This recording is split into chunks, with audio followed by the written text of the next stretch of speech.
Friends ఇప్పుడు మనం బండారుపల్లి రెవెన్యూలో ఉన్నామండి. ఇప్పుడు మీరు చూస్తున్నారు కదా ఇది. ఈ గెనుమండి ఇది ఎదురు స్ట్రైట్‌గా అక్కడ గెనుము ఉంది కదండీ! అక్కడ పచ్చగా గడ్డి ఉంది చూడండి. అక్కడ దాకా ఆ గెనుము. ఆ గెనుము వచ్చేసి ఇదిగోండి ఇప్పుడు అటు ముందుకెళ్ళిన తర్వాత అక్కడ తాటి చెట్టు ఉంది చూడండి ఎదురుగా. అక్కడ దాకా అటు నుంచి అటే స్ట్రైట్‌గా అట్లా వచ్చిద్దండి. ఇటు నుంచి ఇదిగోండి ఇప్పుడు ఇది ఈ గెనుము ఇక్కడ దాకా. ఈ గెనుము దాకా అండి. ఈ మొత్తం మనకి ఎకరం 75 సెంట్లండి. బండారుపల్లి రెవెన్యూలో ఎకరం 75 సెంట్లు మనకి సేల్‌కొచ్చింది. అయితే ఇది మొత్తం ఎకరం 70 సెంట్లండి సేల్‌కొచ్చింది. ఇది ఇంట్రెస్ట్ ఉన్న వాళ్ళు నాకు ఫోన్ చేయండి. అయితే ఇది మన రావెల పొలిమేరు డొంక నుంచి ఒక ఇది డొంక రోడ్డుకి మనకి ఒక ఎకరం అడ్డం ఉండిద్దండి. అంటే ఇదిగోండి ఇప్పుడు మీకు ఆ చెట్లు చూపిస్తున్నా చూడండి ఫ్రెండ్స్.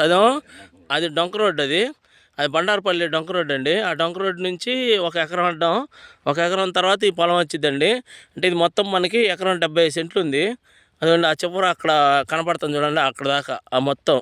ఇటేమో అది ఆ తాడి చెట్టు దాకా. ఇటు నుంచి ఇదిగోండి ఇది గెనుము. ఇది మొత్తం ఎకరం 70 సెంట్లు అండి ఒకటే బిట్టు.